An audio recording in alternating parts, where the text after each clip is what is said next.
अस्सलाम वालेकुम, मैं हूं शाहजेब खानजादा। पूरी दुनिया कोरोना वायरस से लड़ रही है। कोई मुल्क इस वायरस से महफूज नहीं, मगर इस सूरत हाल में भी तनाज़ात कम होने के बजाय बढ़ रहे हैं। भारत के अपने पड़ोसियों से ताल्लुकात कशीदा हैं, तकरीबन तमाम पड़ोसियों से कशीदा हैं। भारत और चीन के ताल्लुकात अब बदतरीन सतह पर पहुंच गए हैं। पाकिस्तान और भारत में सिफारती कशीदगी उरूज पर है, जबकि भारत और नेपाल के ताल्लुकात भी खराब हो गए हैं। भारत के बांग्लादेश के साथ भी मामलात अच्छे नहीं हैं। मगर सबसे संगीन तनाज़ा भारत और चीन के दरमियान है, जहां 1975 के बाद यानी 45 साल में पहली दफा सरहद पर लड़ाई में कोई हलाकत हुई है, जिसके बाद कशीदगी उरूज पर है और पूरी दुनिया की नजरें इन दोनों मुमालिक पर लगी हुई हैं, क्योंकि दोनों मुमालिक एटमी हथियारों से लेस हैं। इन दोनों मुमालिक में तकरीबन 2.5 अरब लोग रहते हैं और अगर दोनों मुमालिक जंग की तरफ बढ़ते हैं तो पूरे खित्ते में तबाही फैल जाएगी, दुनिया खतरे में पड़ जाएगी और खित्ते के दीगर मुमालिक भी इसके असरात से महफूज नहीं रहेंगे। सबसे ज्यादा नुकसान खुद भारत को होगा, क्योंकि भारत की मुआशी और जंगी ताकत चीन से कई गुना कम है। भारतीय मईशत 2700 अरब डॉलर्स की है, जबकि चीनी मईशत उससे 5 गुना ज्यादा बड़ी है। 13,600 अरब डॉलर्स की चीनी मईशत है। इसी तरह भारतीय दिफा पर सिर्फ 71 अरब डॉलर्स खर्च करता है, जबकि चीन 4 गुना ज्यादा यानी 261 अरब डॉलर्स करता है। भारतीय मईशत को देखते हुए ये 71 अरब डॉलर्स भी बहुत ज़्यादा हैं, मगर चीन से ये बहुत कम है। इससे पहले चीन और भारत के दरमियान 1975 में लद्दाख ही के इलाके में सरहदी झड़प में 4 भारतीय फौजियों की मौत हुई थी, मगर अब 45 साल के बाद गुज़िश्ता रात चीनी फौज से होने वाले तसादुम में कर्नल समेत 3 भारतीय फौजियों की मौत की खबरें आईं और अब भारतीय मीडिया के मुताबिक हलाक फौजियों की तादाद 20 हो गई है।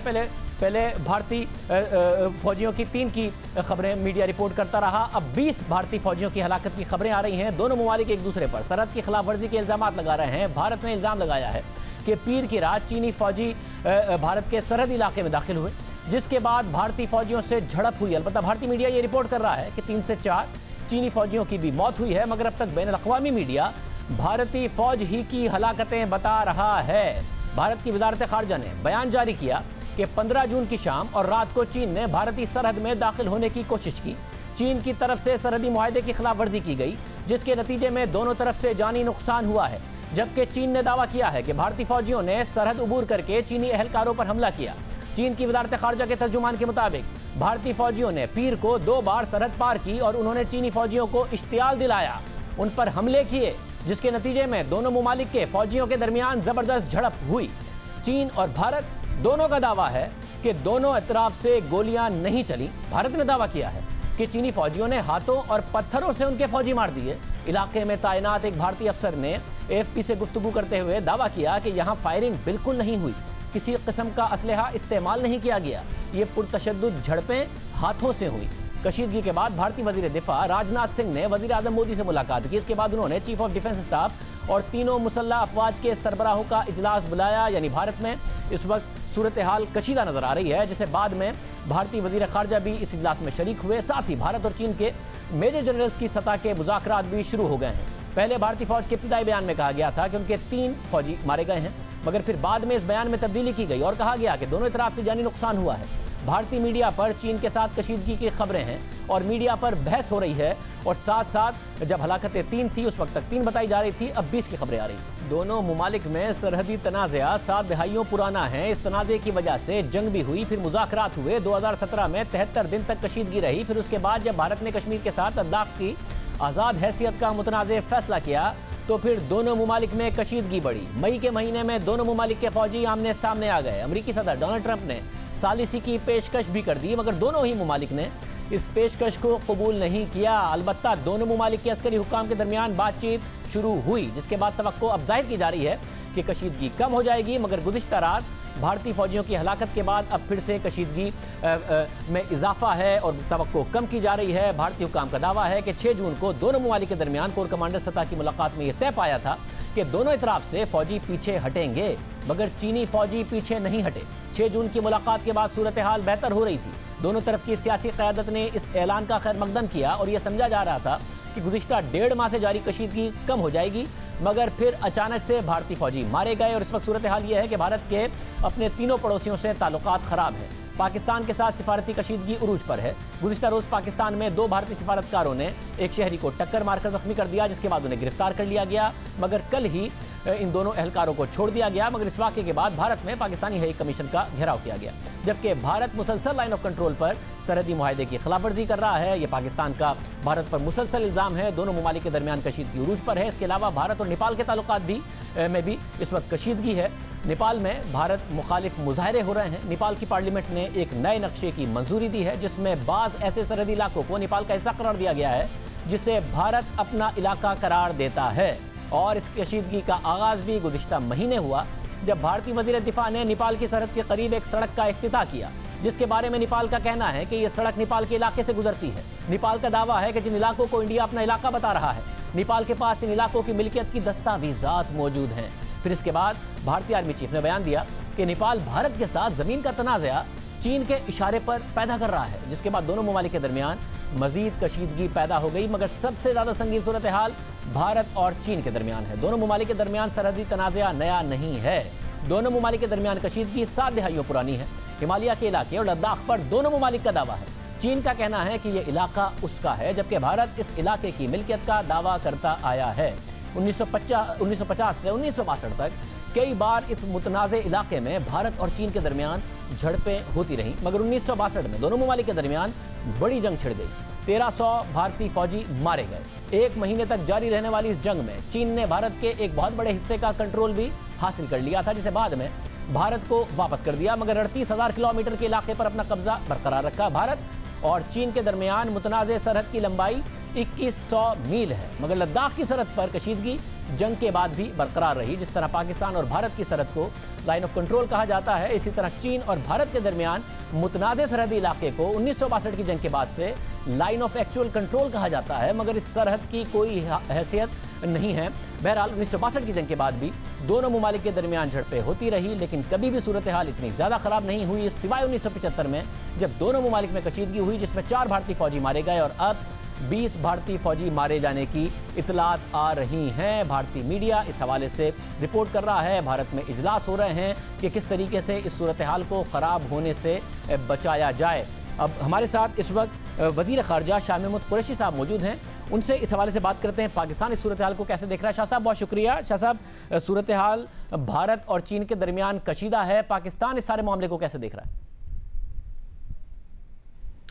देखिए, पाकिस्तान तो बगौर इसका जायजा ले रहा है। सूरत हाल दिन ब दिन बिगड़ती जा रही है और इसकी जिम्मेदारी भारत पर आयद होती है। भारत वहां जाके सड़कें ना बनाता, एयर स्ट्रिप्स ना बनाता, उस मुतनाज़ा इलाके में जो कि वो जानते हैं कि डिस्प्यूट है और उस पर चीन का और भारत का आज नहीं बड़े अरसे से चल रहा है। 1962 में जंग हुई थी और भारत ने तजावुज़ किया है। चीन ने पूरी कोशिश की कि जो उनके मैकेनिज्म्स मौजूद हैं, उन मैकेनिज्म्स का सहारा लेते हुए गुफ्तो शनीद से, डायलॉग से मसले को सुलझाया जाए, लेकिन भारत ने अपनी मजीद कुमक भिजाई और अपनी मसल फ्लेक्स करने की कोशिश की। लेकिन आज देख रहे हैं आप कि पहले उनकी वैसे फिजिकल पिटाई की गई और अब तो बात यह है कि अभी जो मुझे इतलात मिल रही है और जो इंडियन मीडिया रिपोर्ट कर रहा है वो ये है कि 20 के करीब उनकी अमवात हो चुकी है भारतीय फौज की, और ये नंबर बढ़ भी सकता है। अब ये तशवीशनाक सूरत हाल है और भारत का रवैया जो है उनके सामने आड़े आ रहा है। लाइन ऑफ कंट्रोल पे मुसलसल फायरिंग करके निहत्ते कश्मीरियों को ये शहीद कर रहे हैं। लाइन ऑफ एक्चुअल कंट्रोल पर इन्होंने चीन के साथ सिंग अड़ा लिए हैं। नेपाल के साथ उनका मसला शुरू हो गया है। बांग्लादेश जो उनका मतलब है बड़े अच्छे मरासिम थे, उनको अपना दीमक से तशबीह देकर बंगाली दीमक कहकर और जो सिटीजन अमेंडमेंट एक्ट से उनको नाला किया है। श्रीलंका के अपने इश्यूज हैं। तो आज मैं नहीं, आज भारत का दानिश्वर कह रहा है कि भारत की फॉरेन पॉलिसी क्या है। तनहा हो गया, सार्क के फोरम को इन्होंने डिसफंक्शनल कर दिया। कोई हमसाया नहीं है जिसके साथ इनके ताल्लुकात अच्छे हों। तो ये नरेंद्र मोदी की हिंदुत्व सरकार का ये उनकी जो कार्रवाई है वो आपके सामने है। इनको मुंह की खानी पड़ेगी।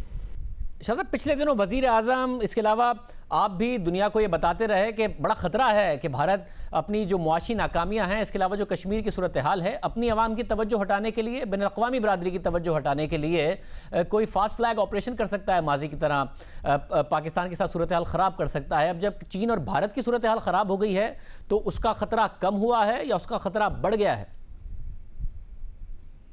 शाहजेब, खतरा मौजूद है।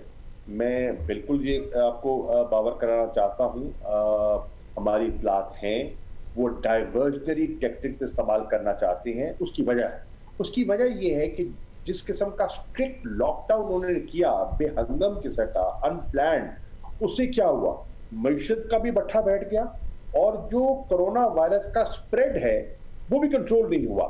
इस वक्त आप देखें जो 1 जून की सूरत हाल क्या थी भारत की और आज जो है क्या सूरत हाल है, ये मामला बिगड़ते चले जा रहे हैं और उनको फिर पर फोर्स अपना लॉकडाउन भी खत्म करना पड़ा, इकोनॉमिक लॉस भी हुआ, सस्टेन नहीं कर पाए और इन्फेक्शन भी बढ़ रही है। उसके साथ साथ वो डाइवर्जनरी टेक्टिक्स इस्तेमाल कर रहे हैं। ऑपोजिशन उनसे नाला है, माइनॉरिटीज उनसे नाला है, मुसलमानों के साथ जो सलूक बरता जा रहा है वो आपके सामने है। और अनकरीब मैं OIC की जो फॉरेन मिनिस्टर्स है, कश्मीर कॉन्टैक्ट ग्रुप, उसका इजलास बुला रहा हूँ, उनसे बात करने वाला हूँ कि क्या हो रहा है। और मैंने अक़वाम मुत्तहिदा के सेक्रेटरी जनरल को खतूत लिखे हैं, सिक्योरिटी काउंसिल को लिखा है और आज इंटरनेशनल मीडिया और अब तो भारतीय मीडिया उन पर तनकीद कर रहा है। शाह साहब, साथ में बताइएगा, ज़ाहिर है जब दो ममालिक लड़ते हैं तो भारत की जो जंगी ताकत है वो बहुत ज़्यादा कम है चीन से, तो ज़्यादा नुकसान भारत का होगा। मगर जंगों का नुकसान पड़ोसियों को होता है, जंगों का नुकसान खित्ते को होता है, फिर जंगों का नुकसान हमने तारीख में देखा है कि दुनिया को होता है। तो अगर ये दोनों ममालिक जंग लड़ते हैं तो ज़ाहिर है खित्ते पर, दुनिया पर, पड़ोसियों पर, सब पर इसके असरात होंगे। इस मामले को आप कैसे देख रहे हैं? देखिए, ऑब्वियसली जब आप कॉन्फ्लिक्ट की तरफ जाते हैं तो खित्ता डिस्टेबलाइज होता है। अब इस वक्त देखिए, अक़वाम मुत्तहिदा के सेक्रेटरी जनरल क्या अपील कर रहे हैं, वो कह रहे हैं कि कोविड-19 ने पूरी दुनिया को अपनी लपेट में ले लिया है, ये अनप्रेसिडेंटेड चैलेंजेस है, आप सीज फायर कीजिए, जो कॉन्फ्लिक्ट जोन है उस पे आप अमन। पाकिस्तान क्या कर रहा है, पाकिस्तान अफगानिस्तान में वेस्टर्न बॉर्डर पर अमन रिकंसिलिएशन का प्रचार कर रहा है, लोगों को कह रहा है कि मेहरबानी फरमाइए जितने इंट्रा अफगान फैक्शंस हैं वो डायलॉग का आगाज करें ताकि वायलेंस कम हो, जंग खत्म हो, अमन की तरफ जाए। भारत ने क्या किया, भारत ने कोविड-19 के बावजूद कश्मीर में उनका जुल्म बर्पा हो रहा है, कोई उनने लेट अप नहीं किया, कोई उन्होंने रिस्ट्रिक्शंस कम नहीं की, वही तसल्लुत, वही जुल्म, वही बर्बरियत, और फिर चीन के साथ अब नया एक सिलसिला शुरू हो गया है। बहुत शुक्रिया शामिद कुरैशी साहब, वज़ीर ख़ारजा पाकिस्तान हमारे साथ मौजूद थे। देखते हैं कितना सेंस प्रिवेल करता है। अभी तक झड़पें हैं, सूरत हाल किस हद तक ख़राब होती है। प्रोग्राम में आगे बढ़ते हैं। पाकिस्तान में कोरोना वायरस की सूरत हाल तशवीशनाक होती जा रही है। गुज़िश्ता 24 घंटों में मज़ीद 111 अमवात रिपोर्ट हुई हैं, जो एक दिन में होने वाली अब तक की सबसे ज़्यादा अमवात हैं, जिसके बाद अमवात की मजमूई तादाद 2839 हो गई है, जबकि मज़ीद 4443 केसेज आने के बाद मुल्क भर में कोरोना के मरीजों की तादाद 1,48,921 हो गई है, जो शरह मस्बत केसेज आने की 20% से ऊपर थी, 24% तक चली गई थी, वो 20% से नीचे ज़रूर आई है। कोरोना वायरस से बिगड़ती सूरत हाल की वजह से पाकिस्तान में दोबारा लॉकडाउन शुरू कर दिया गया है, मगर इस बार मुकम्मल लॉकडाउन के बजाय शहर के उन इलाकों को बंद किया जा रहा है जहाँ कोरोना वायरस के हॉटस्पॉट्स हैं और जिनकी निशानदही national command and control centre ने की है, जिसके मुताबिक पाकिस्तान के 20 शहर कोरोना वायरस के गढ़ बन चुके हैं और फहरिस्त में शामिल शहरों के मुतासरा इलाकों को सील किया जा रहा है। इस्लामाबाद के 3 इलाके 13 जून से सील हैं। पिशावर के 4 इलाकों को भी गुज़िश्ता रोज बंद कर दिया गया। सवात के 4 इलाकों और जिला मालाकंड में भी स्मार्ट लॉकडाउन नाफिज कर दिया गया है, जबकि पंजाब के चीफ सेक्रेटरी के मुताबिक पंजाब के 7 शहरों के कोरोना से मुतासरा इलाकों में लॉकडाउन का फैसला किया गया है, जिनमें लाहौर, रावलपिंडी, फैसलाबाद, मुल्तान, गुजरावाला, सियालकोट और गुजरात शामिल हैं। लाहौर के मुतासरा इलाकों में आज रात 12 बजे से, जबकि दीगर शहरों के मुतासरा इलाकों में कल रात 12 बजे से स्मार्ट लॉकडाउन किया जाएगा। इसी तरह सिंध में कराची सबसे ज़्यादा कोरोना से मुतासिर है, वहाँ पर भी जो एक सिलेक्टेड लॉकडाउन है उसकी सिफारिश ज़रूर की गई। 85% केसेस कराची में हैं, मगर कल मुर्जा वहाब हमारे साथ मौजूद थे। उन्होंने कहा कि वज़ीर आज़म कराची आ रहे हैं, हम उनसे मुलाकात के बाद चाहते हैं कि वो मिलें मुराद अली शाह साहब से और उसके बाद हम फैसला करें ताकि वफाक ओनरशिप दे। कराची में बहुत सारे इलाके हैं जो वफाकी इदारों के मातहत हैं, तो एक यूनिफॉर्म डिसीजन होना चाहिए। वज़ीर आज़म इमरान खान कराची पहुँच गए हैं, उन्होंने कुछ मुलाकातें अपने पार्टी रहनुमाओं से, गवर्नर सिंध से भी कर ली हैं, मगर इतलात आ रही हैं कि वज़ीर आला से शायद उनकी मुलाकात ना हो। तो फिर क्या होगा, इस पर बात करेंगे। और सूरत हाल यहाँ से कितनी ख़राब होती नज़र आ रही है, डॉक्टर अताउर रहमान, चेयरमैन वज़ीर आज़म task force science and technology हमारे साथ मौजूद हैं, उनसे पूछेंगे कि वो इस वक्त सूरत हाल को कितना ख़राब देख रहे हैं, क्योंकि बहुत हुकूमत एक अलग बात कर रही है, इसके अलावा मज़ीद खौफनाक नताइज की भी बात की जा रही है। मुज़फ़्फ़र साहब बहुत शुक्रिया। वज़ीर आज़म आ गए कराची, मुलाकातें भी कर ली, चीफ मिनिस्टर से है कोई मुलाकात का इम्कान? शादिब साहब वज़ीर आज़म कराची पहुंच चुके हैं, बट जो मेरी इत्तलात हैं अभी तक कोई वज़ीर आला सिंध के साथ या सिंध हुकूमत के हेल्थ डिपार्टमेंट के साथ कोरोना वायरस के हवाले से कोई मीटिंग वज़ीर आज़म के शेड्यूल में नहीं है। एक बार फिर कोशिश करेंगे कि वज़ीर आज़म से बात कर सकें, और अगर वज़ीर आज़म खुद प्रायोरिटाइज करते हुए इस इशू को मीटिंग कन्वीन कर लें एनसीसी की, तो ज़्यादा बेहतर तरीके से इफेक्टिव डिसीजन मेकिंग हो पाएगी।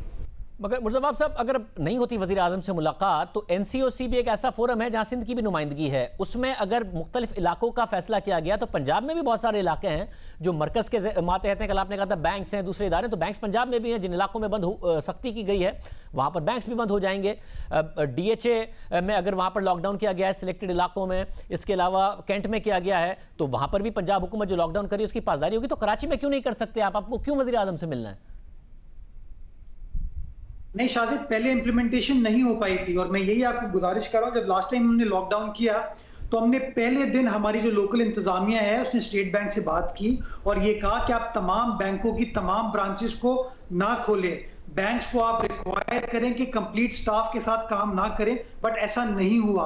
आपके सामने कि फेडरल गवर्नमेंट ने इस दौरान ट्रेनों को कैंट स्टेशन को खोल दिया, बंद नहीं किया, ट्रेनें आती रही, लोगों की आमदोरफ्त होती रही, एयरपोर्ट्स खुले रहे, इसी तरह पोर्ट आपका खुला रहा, जिसकी वजह से हमारे लॉकडाउन के ओवरऑल फैसले जो है वो मुस्तफीद उस तरीके से नहीं हो पाए। इसलिए हम समझते हैं कि अगर एक बोल्ड फैसला हो रहा है, एक दिलेराना फैसला गवर्नमेंट करने जा रही है, तो बेहतर ये होगा कि सूबाई हुकूमत को फेडरल गवर्नमेंट कंप्लीटली बैक करे, कंप्लीटली सपोर्ट करे, ताकि बेहतर तरीके से इफेक्टिव अंदाज से वो काम कर सके। और यही मैसेज मैंने कल भी आपके प्रोग्राम के तवज्जुह से दिया था, आज फिर दे रहा हूं कि वजीर आजम कराची में हैं तो सही, लेकिन वजीर आजम के शेड्यूल में कोई इस हवाले से मीटिंग नहीं है, और ये शो करता है lack of priority on part of federal government. क्या वजीर आला ने रिक्वेस्ट की है कि वो मिलना चाहते हैं और इस हवाले से अहम फैसले करना चाहते हैं?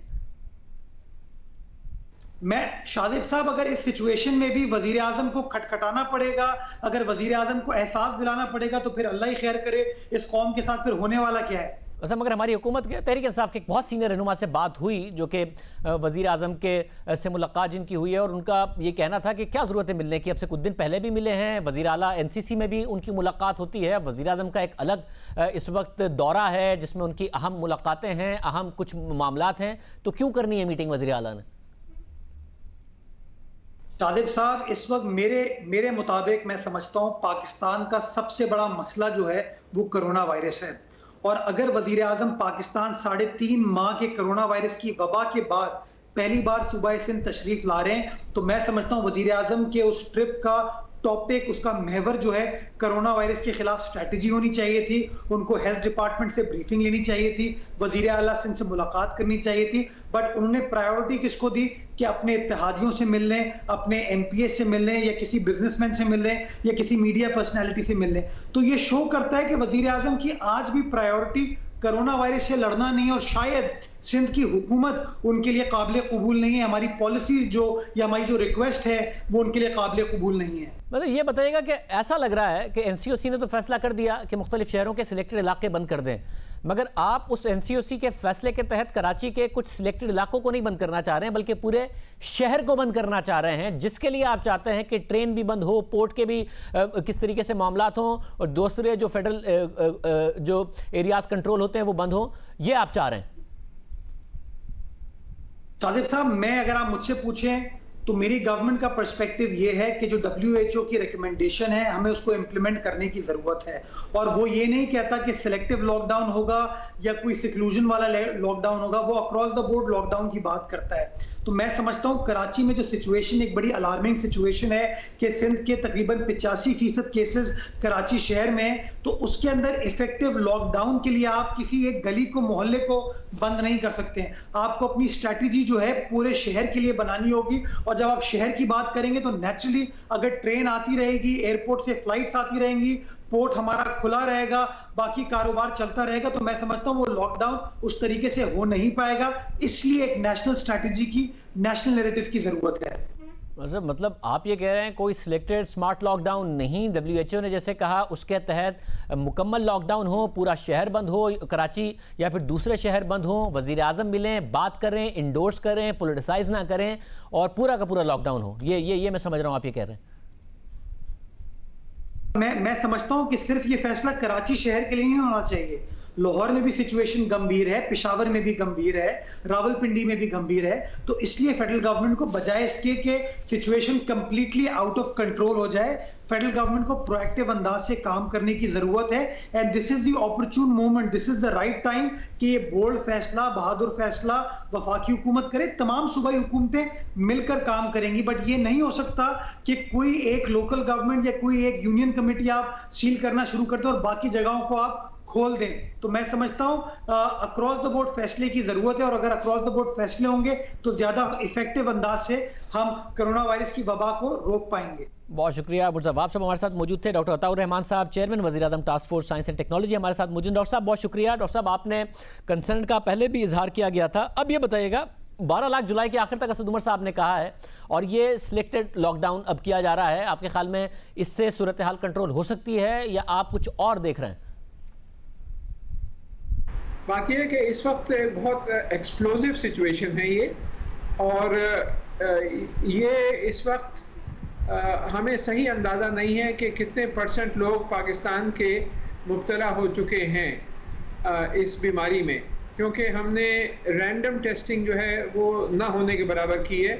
सिर्फ टेस्टिंग जो होती रही है वो उन लोगों की होती रही है जो जिनमें सिम्टम्स हैं, और इस वजह से हमें ये अंदाज़ा नहीं है कि कितने % लोग मुब्तला हैं। मेरे ख्याल में अमवात की तादाद काफ़ी ज़्यादा है। जो इस वक्त जो ऐसे अमवात जो हो रही हैं जो लंग इन्फेक्शन की वजह से और जिसमें जो जाहिर है कोविड की वजह से है, वो तो सामने हैं, लेकिन इसमें ये पता चला है जो लेटेस्ट तहकीकात हैं कि बहुत बड़ी तादाद ऐसी अमवात की है जो हार्ट अटैक से, जो कि किडनी फेलियर से, जो कि स्ट्रोक से, क्योंकि ये खून की नालियों के अंदर जो एंडोथेलियल लाइनिंग होती है उसमें इन्फेक्शन पैदा होता है और ये वहाँ पे क्लॉट्स बनते हैं। वो क्लॉट्स मुख्तलिफ जगह पे जाके डैमेज कर सकते हैं और हार्ट अटैक भी हो सकता है।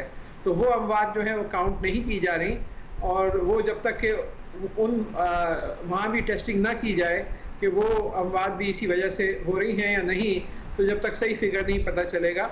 क्योंकि अभी तक जो डेटा है मगरिब का, तो उसमें तो जो पाकिस्तानी इंडियन ओरिजिन के या सियाफाम जो लोग हैं उनके अमवात की शरह ज़्यादा है, क्योंकि विटामिन डी की कुछ कमी होती है, क्योंकि हमारा जो खाल है वो थोड़े काले रंग की होती है, तो विटामिन डी की सिंथेसिस कम होती है, तो इस वजह से उनकी अमवात ज़्यादा है। तो ये जो अमवात पाकिस्तान, इंडिया, बांग्लादेश, श्रीलंका में कम दिखाई जा रही हैं, इनमें मेरे ख्याल से इन सारे ममालिक में काउंटिंग जो है वो सिर्फ उन अमवात की हो रही है जो डायरेक्टली साबित हो जाता है कोविड की वजह से हैं, लेकिन जो और भी कोविड की वजह से जो अमवात हो रही हैं, जैसे मैंने अर्ज़ किया, वो काउंट नहीं की जा रही। तो ये बड़ा ख़तरनाक सूरत हाल है।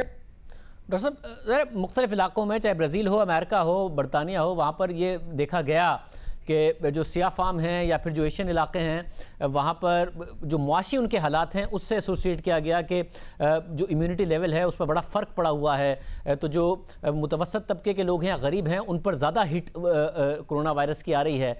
अब पाकिस्तान में क्या किया जाए, इसको इन्फोर्स किया जाए, कहाँ आप सिचुएशन देख रहे हैं?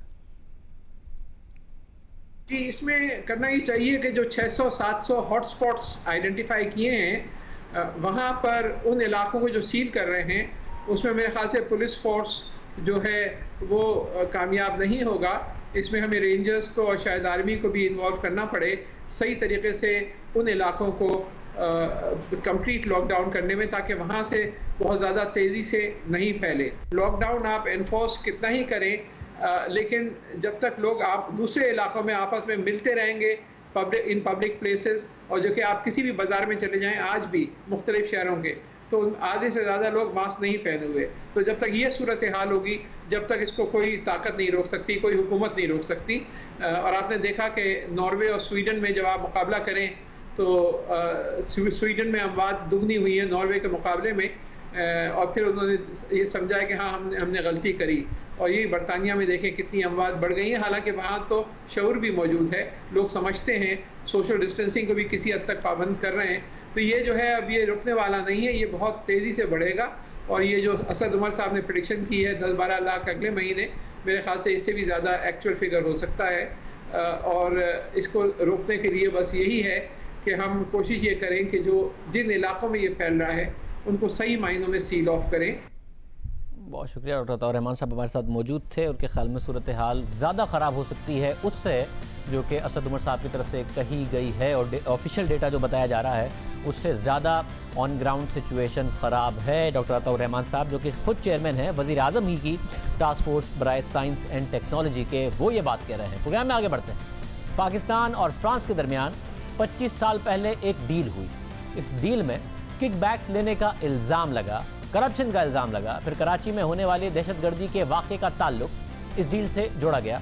2 दहाइयों तक इस डील की तहकीकात होती रही और अब फ्रांसीसी अदालत ने 1994 में पाकिस्तान और सऊदी अरब से असलहे की डील से किकबैक्स लेने के इल्ज़ाम में 3 फ्रांसीसी हुक्काम और 3 दीगर अफराद को सज़ा सुना दी है। तमाम मुल्ज़िमान को 2 से 5 साल की सज़ा सुनाई गई है, मगर अभी इस डील के अहम किरदार साबिक फ्रांसीसी वज़ीर आज़म और उनके वज़ीर दिफा के खिलाफ कार्रवाई होना बाकी है। उनके खिलाफ मुकदमा दर्ज हो चुका है और वो आने वाले दिनों में फौजदारी अदालत का सामना करेंगे। ये केस 2 दहाइयों से फ्रांसीसी सियासत का मरकज़ बना हुआ है और अब पहली बार किसी को सज़ा हुई है, मगर अभी सिर्फ 6 किरदारों को सज़ा हुई है, बाकी किरदारों के खिलाफ एक्शन बाकी है। फ्रांसीसी वज़ीर आज़म पर इल्ज़ाम है कि उन्होंने इस मुआहदे के ज़रिए किकबैक्स हासिल किए ताकि वो अपनी इंतखाबी मुहिम को, इलेक्शन की मुहिम को फंड कर सके। लेकिन वो कौन सा मुआहदा है जो 25 साल बाद भी फ्रांस के साबिक वज़ीर आज़म का पीछा कर रहा है? इस हवाले से हमें कुछ तारीखी हक़ाइक़ का जायज़ा लेना होगा। 1994 में पाकिस्तान में पीपल्स पार्टी की हुकूमत थी। उस दौरान पाकिस्तान को सबमरीन यानी आबदोज़ की ज़रूरत थी और पाकिस्तान मुख्तलिफ ममालिक से सबमरीन हासिल करने के लिए हुकूमती सतह पर डील्स का जायज़ा ले रहा था। इसी दौरान फ्रांस से आबदोज़ खरीदने का फैसला किया गया तो पाकिस्तान और फ्रांस के दरमियान 1994 में एक डील हुई। इस डील के मुताबिक फ्रांस ने पाकिस्तान को 826 मिलियन यूरोस की मद में सबमरीन्स फरोख्त करना थी, यानी 82 करोड़ यूरोस में। मुआहदा हुआ, मुआहदा आगे बढ़ता गया। 1996 में फ्रांस में इंतखाबात हो गए और फ्रांसीसी वज़ीर आज़म बेलाडियोर ने सदर के उम्मीदवार के तौर पर इंतखाबात में हिस्सा लिया, लेकिन उन्हें सदारती इंतखाबात में शिकस्त हुई और फ्रांस के नए सदर बने याक शिराक। और फिर उन्होंने इंतखाबात जीतने के बाद मुख्तलिफ मुआहदों का जायज़ा लेना शुरू कर दिया, जिसमें एक मुआहदा पाकिस्तान के साथ भी था। इस मुआहदे में कमीशन के तौर पर अदा की जाने वाली रकम को जब देखा गया तो उन्होंने अपने वज़ीर दिफा को हुक्म दिया कि वो इस मुआहदे की तहकीकात करें। साथ ही उन्होंने इस मुआहदे के तहत अदा की जाने वाली कमीशन की रकम भी रोक दी थी, क्योंकि उन्हें खदशा था कि इस कमीशन की रकम से किकबैक्स हासिल की जा रही है। मगर फ्रांसीसी अखबारों के मुताबिक कमीशन की ये रकम 2001 तक जारी रही, यानी उस ज़माने में फ्रांस में दीगर ममालिक को दिफाई साजो सामान बेचने के लिए किसी थर्ड पार्टी को कमीशन देना जायज़ था, जो कि रिश्वत भी बन जाता था। मगर इस कमीशन पर किकबैक्स यानी अपना हिस्सा लेना जायज़ नहीं था, जो इस केस में लिया गया। यानी कि एक तो कमीशन दिया गया, फिर बाद में वापस वो वज़ीर आज़म पर इल्ज़ाम लगा कि उस कमीशन में उन्होंने किकबैक्स ले लिए। यानी पाकिस्तान में सबमरीन की फ्रांस से ख़रीदारी के लिए रिश्वत दी गई। पाकिस्तान में जिसने ये रिश्वत ली उसमें से एक हिस्सा वापस फ्रांसीसियों को दे दिया गया या फिर थर्ड पार्टी ने दे दिया। इल्ज़ामात की तहकीकात जारी थी कि 2002 में एक ऐसा वाक़या हुआ जिसने इस डील पर मज़ीद सवालात उठा दिए। 2002 में कराची में बस पर खुदकश हमला हुआ, जिसमें 14 अफराद हलाक हुए उस खुदकुश हमले में, और इन 14 अफराद में 11 वो फ्रांसीसी इंजीनियर्स थे जो सबमरीन मुआहदे के लिए पाकिस्तान में काम कर रहे थे। इस हमले की जिम्मेदारी आज तक किसी ने कबूल नहीं की, लेकिन जब यह वाक़या हुआ तो उसका इल्ज़ाम अल-कायदा पर लगा दिया गया। फ्रांस ने भी इस पूरे मामले की तहकीकात का हुक्म दिया। 2008 में फ्रांसीसी तहकीकातकारों ने इस वाक़े को एक नया रुख देते हुए मौक़िफ़ अख्तियार किया कि पाकिस्तान में होने वाले इस हमले का ताल्लुक कमीशन की रकम रोकने से हो सकता है, यानी सबमरीन मुआहदे की वो रकम जो कि फ्रांस से मिलनी थी उसे रोकने से हो सकता है, जो कि 2001 में याक शिराक ने रोक दी थी इलेक्शन जीतने के बाद। और उन्होंने शुबा जाहिर किया कि हो सकता है कि यह हमला कमीशन की रकम रोकने की वजह से बदले के तौर पर किया गया हो। अब यह कमीशन की रकम है क्या और पाकिस्तानी हुकाम पर ऐसे इल्ज़ाम क्यों लगे, इसके पीछे भी एक दिलचस्प कहानी है। इस हवाले से फ्रांसीसी अखबारों में रिपोर्टिंग होती रही कि 90 की दिहाई में फ्रांस की सोफमा नामी कंपनी, जिसका काम फ्रांसीसी असलहे की मुंतकली था, उसे यह पेशकश की गई कि किसी भी डील पर उसे मुआहदे में मौजूद रकम का 6.5% कमीशन के तौर पर दिया जाएगा, जो उस जमाने में गैर कानूनी नहीं था। इस तरह जब 1994 में फ्रांस और पाकिस्तान के दरमियान सबमरीन के फरोख्त का मुआहदा तय पाया, तो इस मुआहदे के तहत सोफमा नामी कंपनी को फ्रांसीसी करेंसी में 338 मिलियन मिलने थे, यानी तकरीबन 33 करोड़ फ्रांसीसी करेंसी, जबकि 2 लेबनानी ताजरों को एक ऑफशोर कंपनी के जरिए 4% कमीशन यानी फ्रांसीसी करेंसी में 216 मिलियन यानी 21 करोड़ मिलने थे, जो उन्हें पाकिस्तान में मौजूद अपने साथियों के साथ शेयर करने थे। मगर मसला ये भी था कि इस कमीशन की एक भारी रकम वापस फ्रांसीसी वजीर आजम बेलाडियोर के पास किकबैक्स के तौर पर जा रही थी, जिसने इस पूरी डील को मुतनाज़ बना दिया। यानी इस डील पर यह इल्ज़ाम लगा कि यह डील फ्रांसीसी और पाकिस्तानी हुकाम की मिलीभगत से हुई, पैसे खाए गए। फ्रांस के साबिक वजीर आजम इस डील के तहत कंपनी और पाकिस्तानी हुकाम को कमीशन की रकम देते और कमीशन की एक खास रकम वो किकबैक्स के तौर पर वापस ले लेते, और सब समझौते के तौर पर होता रहा ताकि पाकिस्तानी हुकाम भी खुश रहें, फ्रांस के वजीर आजम भी किकबैक्स की रकम को अपने सदारती इंतखाबात की मुहिम में लगा सकें। लेकिन जब फ्रांस के नए सदर आए तो उन्होंने ये कमीशन की रकम रोक दी और इस मुआहदे की तहकीकात का ऐलान करवा दिया, और फिर 2001 के बाद कमीशन की रकम रुक गई। और फिर 2002 में कराची में खुदकुश हमला हुआ, जिसमें 11 फ्रांसीसी इंजीनियर्स उस खुदकुश हमले में मारे गए, और इस हमले पर फ्रांसीसी तफ्तीशकारों ने 2008 में फाइंडिंग दी कि यह हमला कमीशन की रकम रोकने की वजह से हो सकता है। अब अहम बात यह है कि 2002 के खुदकुश हमले के बाद जो तहकीकात हुई, इससे मुताल्लिक खबरें आती रहीं कि फ्रांस और पाकिस्तान के दरमियान जो सबमरीन की डील हुई थी, उसमें मुआहदे की कुल मालियत का 10% किकबैक्स पाकिस्तानी हुक्काम को गया। अब फ्रांस में होने वाली तहकीकात का मामला सामने आया है, पाकिस्तान में भी इस केस की तहकीकात हुई थी। जब फ्रांस के साथ सबमरीन का मुआहदा तय पाया तो पाकिस्तान में नेवी के चीफ एडमिरल मंसूर उल हक थे, और फिर 1997 में जब नवाज शरीफ की हुकूमत आई तो मुआहदे से मुताल्लिक किकबैक्स की खबरें सामने आने लगीं, तो एडमिरल मंसूर उल हक से जबरी तौर पर रिटायरमेंट ले ली गई। उन्हें तहकीकात के लिए तलब भी किया गया, लेकिन रिटायरमेंट के बाद मंसूर उल हक अमेरिका चले गए। इस दौरान नवाज शरीफ की हुकूमत का तख्ता उलट गया। परवेज़ मुशर्रफ जो इस वक्त खुद मफरूर हैं, उस ज़माने में उन्होंने एडमिरल मंसूर उल हक के केस को ज़ाती तौर पर देखा, उनकी वतन वापसी के लिए इक़दामात किए। 2001 में मंसूर उल हक को अमेरिका ने सबमरीन डील में कमीशन लेने के इल्ज़ाम में गिरफ्तार किया, उन्हें वापस पाकिस्तान मुंतकिल किया। एडमिरल मंसूर जब मुल्क वापस आए तो उन्हें नैब ने गिरफ्तार किया। इस डील में कमीशन लेने पर उन पर फर्द जुर्म आयद हुई। 2004 में उन्हें 7 साल की कैद की सज़ा सुनाई गई, मगर बाद में उन्होंने नैब के साथ 45 करोड़ रुपए की प्ली बार्गेन कर ली, जिसके बाद उन पर तमाम करप्शन के मुकदमात ख़त्म हो गए। सिर्फ नेवी के चीफ मंसूर उल हक का इस स्कैंडल में नाम नहीं आया, बल्कि आसिफ अली जरदारी पर भी इल्ज़ाम लगा। फ्रांस और पाकिस्तान के दरमियान जब सबमरीन की डील होने वाली थी तो उस वक्त आसिफ अली जरदारी वफाकी वजीर बराए सरमायाकारी थे। आसिफ जरदारी पर इल्ज़ाम था कि उन्होंने भी डील के जरिए किकबैक्स हासिल की। आसिफ जरदारी के खिलाफ कानूनी कार्रवाई हुई, मामला अदालत गया, फिर 2008 में उन्हें इन इल्ज़ामात से बरी किया गया, जिसके बाद 2010 में नेवी इंटेलिजेंस के साबिक डायरेक्टर जनरल शाहिद अशरफ के इंटरव्यू ने भी इस मामले पर एक नया तनाज़ा खड़ा किया। 2010 में शाहिद अशरफ ने बयान दिया कि आसिफ जरदारी और बेनज़ीर भुट्टो सबमरीन की डील में मुलविस नहीं थे। उन पर दबाव डाला गया कि वो उनका नाम लें, लेकिन उन्होंने उनका नाम नहीं लिया। शाहिद अशरफ का मजीद कहना था कि उन्हें यह मालूमात मिली कि बाज़ नेवी के अफसरान ने इस डील में किकबैक्स ली हैं, लेकिन जब उन्होंने आला हुकाम को इसकी खबर दी तो उनकी बात को ज़्यादा अहमियत नहीं दी गई और मामला रफा दफा कर दिया गया।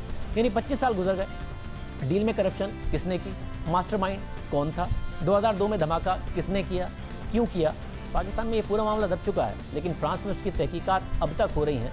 कुछ किरदारों को अब जाके सज़ा भी हो गई है। फ्रांसीसी वज़ीर आज़म पर सज़ा की तलवार लटक रही है, कार्रवाई होना बाकी है साबिक वज़ीर आज़म पर, मगर पाकिस्तान में मुकम्मल खामोशी है। प्रोग्राम में ब्रेक शामिल करते हैं, मज़ीद बात करेंगे।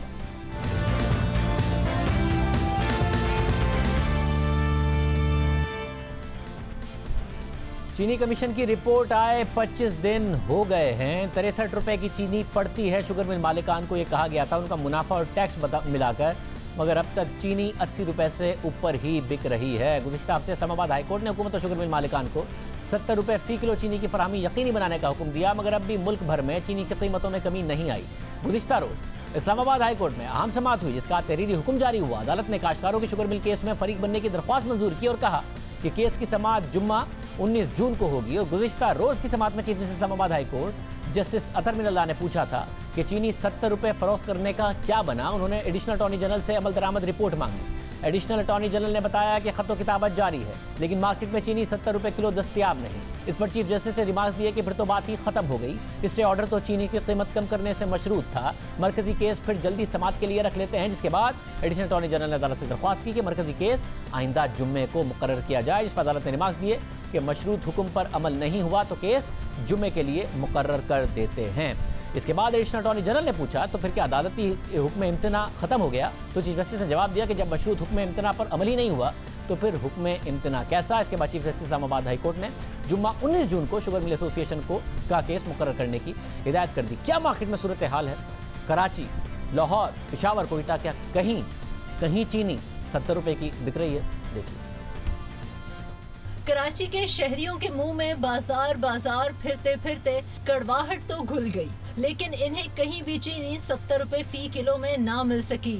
आज भी कोई दुकानदार 80 रुपए और कोई तो डंके की चोट पर 85 रुपए फी किलो तक में बेच रहे हैं। दुकानदार कहते हैं कि अब भी इनका नफा सिर्फ 3 से 4 रुपए फी किलो है। इन हालात में 70 रुपए फी किलो चीनी बेचना मुमकिन नहीं और कीमत कम करने से मुतालिक अभी तक नोटिफिकेशन नहीं मिला। अभी तक हमारे पास कोई ऐसा नोटिफिकेशन नहीं है जो गवर्नमेंट ने जारी किया है। इंशाल्लाह जैसे ही नोटिफिकेशन आएगा 70 रुपए किलो का 70 रुपए फरोख्त करेंगे। 85 रुपये बेच रहे हैं सर, 80 रुपये बढ़ती है, 79-80 रुपये सर रुपया थैली का लग जाता है।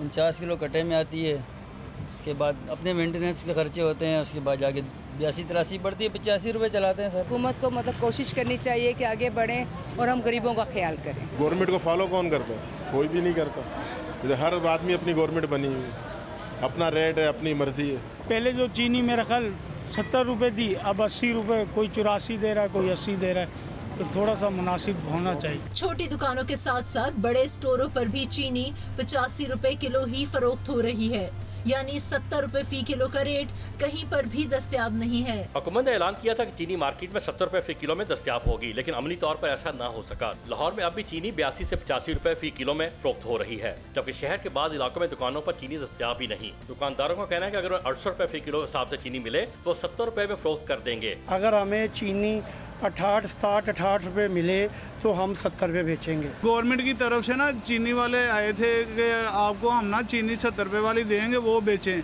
लेकिन अभी तक उन्होंने दी ही नहीं। चीनी का रेट गवर्नमेंट ने 70 रुपए किलो मुकर्रर किया, मगर साढ़े को बंदे आए सी, मगर सानू किलो उस रेट मिली नहीं। मिलेगी तो इंशाल्लाह जरूर बेचांगे। 3940 रुपए का थैला मिलता है, 78 रुपए की हमें पड़ रही है, हम कैसे 70 रुपए की बेचे? हुकूमती दावों के बावजूद चीनी सस्ती न होने पर शहरी परेशान है। उनका कहना है कि हुकूमत अपने ही अहकामात पर अमल दरामद कराने में नाकाम नजर आ रही है। गवर्नमेंट ने 70 रुपए कहा, चीनी पे मिलने नहीं रहे, हम ढूंढ के चीनी नहीं मिल रहा है हमको। गवर्नमेंट ने ऐलान किया था कि हम 70 रुपए चीनी किलो मिलेगी, मगर हम कोई भी दुकान पे जाते हैं हमें 70 रुपए चीनी किलो कोई नहीं देता, 80 रुपए 85 रुपए देते हैं। चीनी तो दुकानदारों पे है नहीं, बाहर से इतनी महंगी चीनी मिल रही है तो दुकानदार कहाँ से बेच? इस्लामाबाद हाई कोर्ट ने चीनी 70 रुपए फी किलो फरोख्त करने का हुक्म दिया है। इस हुक्म पर पेशावर में अमल दरामद किया जा रहा है कि नहीं, आइए चलते हैं और मुख्तलिफ दुकानों पर इसका जायजा लेते हैं। 70 की कैसे बेच दें? 10 रुपए हम जेब में से डाल कर लोगों को बेच देते रहे।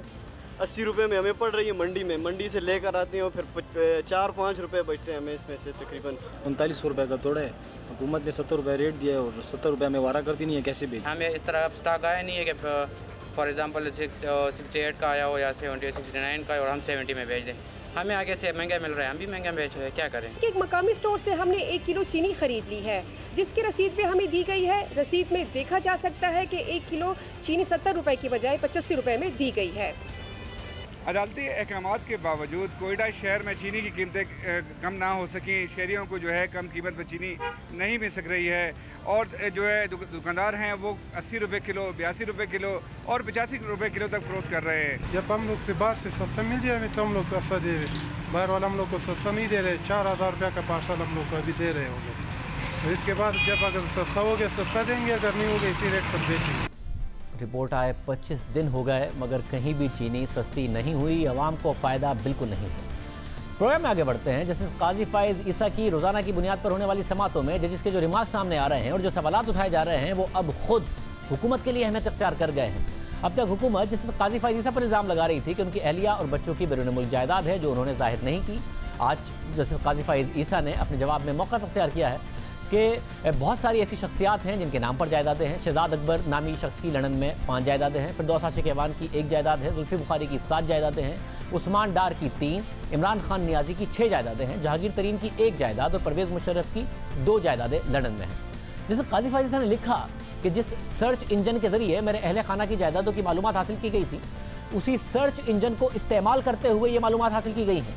इससे आगे जस्टिस काजी फाइज ने लिखा कि मैं बिल्कुल ये नहीं कह रहा कि ये प्रॉपर्टीज़ उन्हीं लोगों की हैं और ना ही ये कह रहा हूँ कि ये प्रॉपर्टीज़ उन्होंने गैर कानूनी तरीके से हासिल की हैं, जिनके बारे में हम पाकिस्तान के बारे में जिन शख्सियात को इन नामों से जानते हैं। जिस तरह मेरे बारे में मालूमात हासिल की गई हैं, उसी तरीके से अगर इन लोगों के भी नाम लिख कर सर्च किया जाए तो ये तफसीलात सामने आती हैं। जैसे काजी फाइज ईसा केस में ये अहम पेशरफ्त है, जिसके बाद केस ने नया रुख इख्तियार कर लिया है। इससे पहले आज की समाअत में अदालत ने रिमार्क दिए कि रेफरेंस में कई खामियां हैं, अगर रेफरेंस में बदनीयती साबित हुई तो केस खारिज हो सकता है। जस्टिस फाइज ईसा के खिलाफ सदारती रेफरेंस से मुतालिक दरख्वास्तों पर अब तक 38 समातें हो चुकी हैं और हुकूमती वकील के दलाइल अब भी जारी हैं। अदालत ने हुकूमती वकील को दलाइल मुकम्मल करने के लिए सिर्फ कल तक की मोहलत दी है। सुप्रीम कोर्ट के बेंच के सरबराह ने हुकूमती वकील से कहा कि कल अगर हमें रात देर तक भी बैठना पड़ा तो आपको सुनेंगे। अब हुकूमत के पास सिर्फ कल का दिन है, उसके बाद जो जवाबी दलाइल होंगे। आज की समाअत के दौरान हुकूमती वकील को बेंच के सरबराह जस्टिस उमर अता बंदियाल की जानिब से तजवीज़ दी गई है कि क्यों ना जस्टिस काजी फाइज ईसा की अहलिया का मामला FBI को भिजवा दिया जाए। अगर बोर्ड का फैसला जज की अहलिया के खिलाफ आता है तो इस मामले को सुप्रीम जुडिशल काउंसिल के सामने पेश किया जाए। जस्टिस उमर अता बंदियाल ने हुकूमती वकील से कहा कि FBI के मामले पर आपने रजामंदी का इजहार किया तो काजी फाइज ईसा के वकील मुनीर मलिक की रजामंदी भी लेंगे। जिस पर हुकूमती वकील फरोग नसीम ने पूछा कि FBI पर मामला छोड़ दिया जाए तो टैक्स अथॉरिटी को कितना वक्त दिया जाएगा। इस पर जस्टिस उमर अता बंदियाल ने कहा कि छुट्टियां शुरू हो चुकी हैं, FBI को कह देंगे कि छुट्टियों में मामले पर फैसला कर दें। इस पर फरोग नसीम ने वजीर आजम और सदर मुमलिकत से मुशावरत के लिए अदालत से वक्त मांग लिया।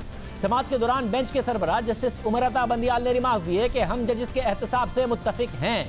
दरख्वास्त गुजार ने बदनीयती और गैर कानूनी तरीके से शवाहिद इकट्ठे करने का इल्ज़ाम लगाया है। रेफरेंस में कई खामियां मौजूद हैं और उमूमी मुकदमात में ऐसी गलती पर केस खारिज हो जाता है। अगर रेफरेंस में बदनीयती साबित हुई तो केस खारिज हो सकता है। जस्टिस उमर अता बंदियाल ने मजीद रिमार्क दिए कि मुकदमे में सवाल जायदाद की खरीदारी का है और लंदन की जायदादों की मिल्कियत तस्लीम शुदा है। दरख्वास्त गुजार ने जायदादों के वसाइल खरीदारी बताने से भी इनकार नहीं किया और दरख्वास्त गुजार चाहता है कि कानून के मुताबिक कार्रवाई की जाए। इस पर फरोग नसीम ने कहा कि सर्विस ऑफ पाकिस्तान के तहत कोई अहलिया की प्रॉपर्टीज़ का जवाब देने से इनकार नहीं कर सकता। इस बात पर बेंच में शामिल जस्टिस मंसूर अली शाह ने कहा कि अगर सरकारी मुलाजिम अपनी अहलिया से मालूमात लेने से कासिर हो तो फिर ऐसी सूरत में क्या होगा। इसके जवाब में फरोग नसीम ने कहा कि सरकारी मुलाजिम अगर अहलिया का बहाना बनाए तो उसे जेल भेज दिया जाएगा। फरोग नसीम ने मजीद दलाइल देते हुए कहा कि सुप्रीम कोर्ट के जज ने यह नहीं कहा कि उनकी अहलिया उन्हें मालूमात फराहम नहीं कर रही। बेंच में शामिल जस्टिस फैसल अरब ने रिमार्क दिए कि किसी जज के खिलाफ काउंसिल के सिवा कोई एक्शन नहीं ले सकता। वफाक के वकील ने अपने दलाइल में कहा कि जस्टिस काजी फाइज ईसा की अहलिया का टैक्स रिकॉर्ड हुकूमत ने नहीं मांगा बल्कि FBI से टैक्स का रिकॉर्ड जुडिशल काउंसिल ने मंगवाया था। जिस पर जस्टिस याहया आफरीदी ने हुकूमती वकील को मुखातिब करते हुए कहा कि ऐसा ना करें, FBI को पहले खत हुकूमत की जानिब से ही लिखा गया। हुकूमती वकील फरोग नसीम ने जवाब दिया कि मैं अगर बतौर रुकने पार्लियामेंट अहलिया के असासों की तफसील ना बताऊं तो ना अहल हो जाऊंगा। इस मौके पर जस्टिस मंसूर अली शाह ने सवाल किया कि क्या खावंद FBI से बराह रास्त अहलिया का टैक्स रिकॉर्ड मांग सकता है। उस पर फरोग नसीम ने जवाब दिया कि मेरे ख्याल से खावंद रिकॉर्ड मांग सकता है। जिस पर जस्टिस मंसूर अली शाह ने कहा कि ख्याल नहीं है, आप कानून से बताएं। इस पर फरोग नसीम कोई कानूनी हवाला ना दे सके। दौरान समाअत हुकूमती वकील फरोग नसीम ने कहा कि जुडिशल काउंसिल की कार्रवाई का इन्हिसार किसी फोरम की कार्रवाई पर नहीं है। ज़ाब्ते की कार्रवाई में नहीं कह सकते कि मेरी अहलिया खुद कफील है। इस पर बेंच के सरबराह जस्टिस उमर अता बंदियाल ने रिमार्क दिए कि आपके मुताबिक कानून की सहूलत आम शहरी को दस्तियाब है, लेकिन जजिस को कानून के मुताबिक यह सहूलत मैसर नहीं है। आपका ये अच्छा नुक्ता है। जिस पर फरोग नसीम ने कहा कि सर्विस ऑफ पाकिस्तान के तहत अहलिया खावंद से अलग नहीं है। जस्टिस उमर अता बंदियाल ने रिमार्क्स दिए कि FBI ने आर्टिकल 116 और 114 के तहत नोटिस जारी किए। मामला जुडिशल काउंसिल के पास भी चला जाए, अगर बदनीयती नहीं है तो काउंसिल कार्रवाई कर सकती है। उन्होंने हुकूमती वकील से कहा कि वो बदनीयती और शवाहिद इकट्ठे करने पर दलाइल दें। जस्टिस ममता बंदियाल ने मजीद कहा कि हो सकता है कि इनकम टैक्स कह दे कि ज़राए दुरुस्त हैं, हो सकता है कि इनकम टैक्स अथॉरिटी के फैसले से जुडिशल काउंसिल इत्तफाक ना करे। देखना तो यह है कि जायदाद की खरीदारी हलाल है या दूसरे तरीके से। हमें जुडिशल काउंसिल पर मुकम्मल एतमाद है। समाअत के दौरान एक सिलाई मशीन का जिक्र भी आया। फरूख नसीम ने जब अदालत से कहा कि एक सिविल सर्वेंट कहता है कि मैं अहलिया की जायदाद पर जवाब नहीं दूंगा, इस पर जस्टिस ममता बंदियाल ने सवाल किया कि क्या काउंसिल जज की अहलिया को बुलाकर पूछ सकती है। जज की अहलिया बता दें कि सिलाई मशीन की आमदनी से दुकान खरीदी है। उस पर फरूख नसीम ने कहा कि काउंसिल अहलिया को बुलाकर पूछ सकती है। अहलिया अगर बता दें मैंने सिलाई मशीन चलाई और पैसे कमाए, तो फरूख नसीम ने कहा कि आर्टिकल 25 के तहत काउंसिल के पूछने पर जज को अहलिया की जायदाद का बताना ज़रूरी है। अब कल अहम समाअत होगी, देखते हैं कि मामला कहाँ तक आगे बढ़ता है। दीजिए अल्लाह।